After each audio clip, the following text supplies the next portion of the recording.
السلام علیکم دوستو، ہماری خوش قسمتی ہے کہ حافظ سعید صاحب ہمارے ساتھ موجود ہیں۔ تو ہم نے ایک سلسلہ شروع کیا ہے کہ جتنے بھی امپورٹنٹ ٹاپکس ہیں جن کے اوپر معاشرے میں عام طور کے اوپر صحیح رہنمائی نہیں کی جاتی اور مغالطے پیدا کیے جاتے ہیں، تو ہم حافظ صاحب سے وہ رہنمائی لیں۔ تو اگر ہم ان سے مستفید ہوتے ہیں تو ہم نے یہ چاہا کہ وی لاگ بنا کے سوشل میڈیا کے ذریعے سے آپ لوگوں تک پہنچایا جائے تاکہ آپ بھی استفادہ کر پائیں۔ تو آج ہم جس ٹاپک پہ بات کریں گے وہ ملکیت ہے۔ حافظ صاحب سے ہم پوچھیں گے کہ یہ ملکیت کیا ہے اور ملکیت کا آغاز کب ہوا، اور اس ملکیت کے نتیجے میں سوسائٹی کا استحصال ہوا یا سوسائٹی نے ترقی کی۔ شکریہ۔ اصل میں یہ آپ کا سوال ہے، یہ انسانیت کی تاریخ کا بہت محتم بشان سوال ہے، اور ساری انسانی تاریخ کا ارتقاء اور انسانی تاریخ کے اندر جو عروج و زوال ہے، سارا اس سوال کے اندر ہے اس کا جواب، اور یہی تو وہ کلیدی سوال ہے۔ اب ہم دیکھتے ہیں کہ قدرت کو محنت کرتے ہوئے اور رب العالمین کو محنت کرتے ہوئے ارب سال ہو گئے ہیں۔ ساری کائنات سازی کا بے پناہ محتم بشان اور بہت دقیق جو کام ہے،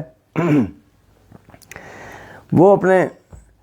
قدرت اپنے کام کی وجہ سے اپنے آپ کو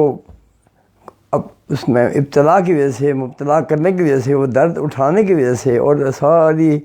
اپنی مخلوق کے لیے اور تمام خرب سیاروں پر اپنی مخلوق کی ضرورتوں کو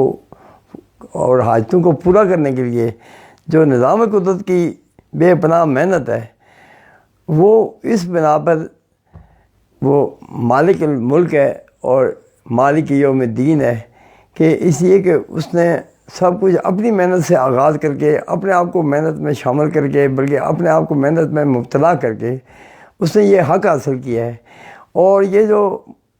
اسلام پر، قرآن پر یا کمیونزم پر یہ بے پناہ فحش اور بہتان قسم کا الزام لگایا جاتا ہے کہ اسلام اور سوشلزم ملکیت سے روکتے ہیں یا ملکیت سے منع کرتے ہیں، اصل میں اسلام نے مالک اللہ کو کہہ کر یا مالک یوم الدین کہہ کر یا مالک جو ہے نا کہہ کر، ملکیت کا لفظی معنی ہے قبضہ، تصرف، اختیار اور طاقت۔ تو دنیا کا کوئی بھی انقلابی عظیم شان انبیاء مرسلین کے بعد اور ان کے جتنے انبیاء مرسلین کا جو پیغام ہے، کبھی کسی نبی نے ملکیت سے منع نہیں کیا، بلکہ انہوں نے محنت پہ زور دیا ہے کہ کوئی بھی غیر حاضر طبقہ نہ پیدا ہو جو محنت سے آ رہی ہو اور محنت کا استحصال کر رہا ہو، اور محنت کشوں کی محنت کا انہیں جو ان کا جو ہے نا جو صلہ ہے اس سے محروم کر رہا ہو۔ تو ایسی تمام ملکیتیں جو غیر حاضر لوگوں کی، نکمے اور ناکارہ لوگوں کی، انسانیت دشمن لوگوں کی اور انتہا درجے کے جاہل، کاہل، سست اور بے وقت لوگوں کی جو قبضہ ہے اللہ کی قدرت کے وسائل پر، قرآن نے اس سے منع کیا ہے، اسلام نے اس سے منع کیا ہے۔ چونکہ رب العالمین چاہتا ہے کہ میں خود کام میں مصروف ہوں اور تخلیقی خدمات میں مصروف ہوں، لہذا جتنے بھی لوگ، جتنی اس کی مخلوقات جو کام میں مصروف ہوگی، اپنے کاموں کی وجہ سے اپنا تعارف کروا رہی ہوگی یا اپنی محنت شامل کر کے اپنا حصہ وصول کر رہی ہوگی، وہ تو رب العالمین کی بے پناہ محبوب مخلوق ہے۔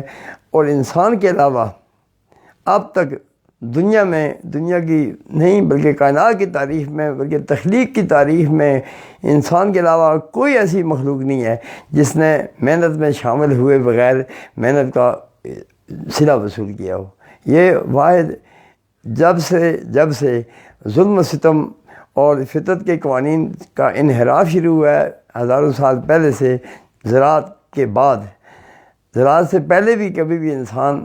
مالک نہیں تھا، بلکہ وہ اپنی محنت کے بل بوتے پر اور اپنی محنت کی جو اس کی پرسنٹیج ہے اس کے مطابق وہ اپنا حصہ وصول کرتا تھا۔ اور جب سے یہ زراعت کا انسان نے عظیم شان آغاز کیا ہے اور زمین کی کوکھ سے اپنے خلوص کو وابستہ کر کے، اپنی تکنیک کو وابستہ کر کے اور اپنے علم کو وابستہ کر کے اس کے نتائج جب سے پیدا کرنا شروع کیے ہیں، ایک طبقہ جو بہت معمولی اور بے پناہ کم تر ہوتا ہے، وہ طبقہ محنت سے جی چراتا ہے اور محنت کا اس کا شیوا ہی نہیں ہوتا، بلکہ وہ حرام خوری اور قبضہ، غصب، استحصال کے ذریعے، سازشوں اور مکاری کے ذریعے وہ محنت کشوں کی محنت کا استحصال کرتا ہے۔ قرآن نے جس ملکیت سے منع کیا ہے وہ محنت کے استحصال کو جنم دینے والی جو ملکیت ہے، اور غیر حاضر لوگوں کی جو ملکیت ہے کہ وہاں محنت، جب تک وہ غیر حاضر لوگ، ناکارہ لوگ، نااہل لوگ، انسانیت دشمن لوگ جب تک وسائل پہ قابض رہیں گے، محنت کشوں کا وہ جو درد ہے اور محنت کشوں کا جو رومان ہے محنت کے ساتھ، وہ اپنے حصے کی مسلسل وصولی کی مسلسل محرومی سے اکتا کر یا رد عمل میں وہ محنت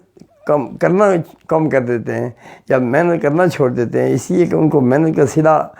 صرف قوت لا یموت کی صورت میں ملتا ہے، ان کو کبھی بھی محنت کا صلہ نہیں ملا۔ لہذا اللہ رب العالمین چاہتا ہے، اسلام چاہتا ہے، قرآن چاہتا ہے اور کمیونزم اور سوشلزم چاہتے ہیں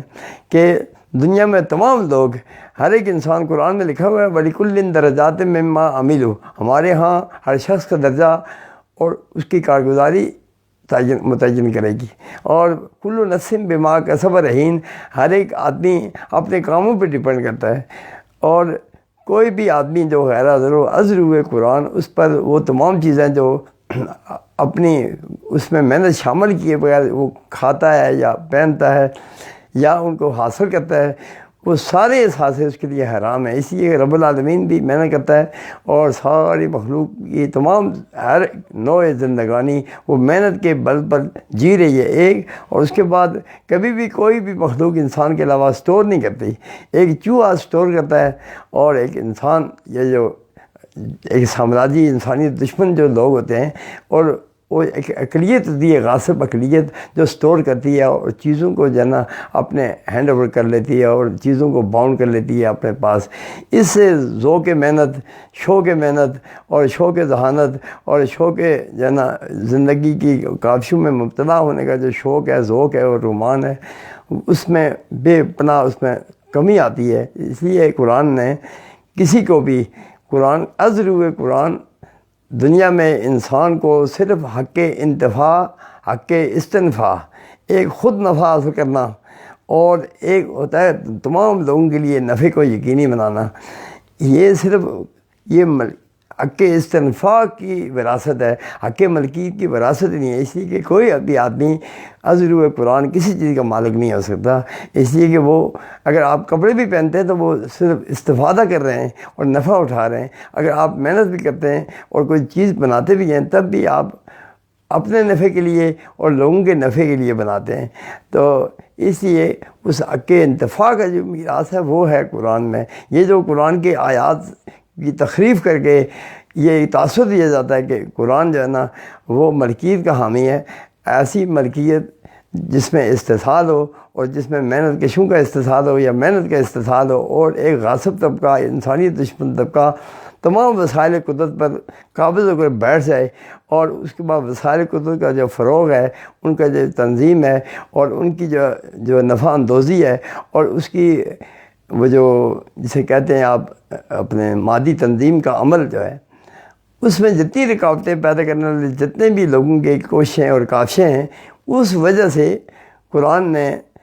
یہ انسانوں کی جو ملکیت ہے اس سے انسان کو محروم کر دیا ہے۔ اللہ کے ہاں ہر ایک چیز کے پوری کائنات، جس طرح یہ جہاں تیرے لیے ہے تو نہیں جہاں کے واسطے، ختم۔